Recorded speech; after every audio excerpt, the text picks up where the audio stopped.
So let me show you step by step how to copy a folder in Google Drive. So if you want to copy a folder, the first thing you should do after you open the Google Drive like this, you click on this My Drive. After you go to My Drive, so here you'll be able to see all your folders inside your Google Drive. So now if you want to, let's say, copy this folder to another folder in the Google Drive, so just right click on the folder you want to copy. Let's say I want to copy this one, right click.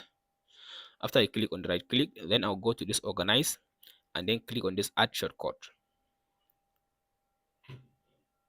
So from this option, now select the folder that you want to copy the folder to it.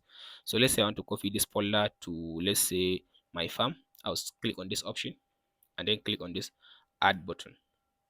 So from there, now I copy this folder into this one. So now here, as you can see here, it says people access to. I'll just click on this Add button, and then if you open this folder, so as you can see now here is the edit folder that I copy. As you can see now here is the folder. And that's it, guys, on how to copy a folder to another folder in Google Drive. Be sure to like and subscribe.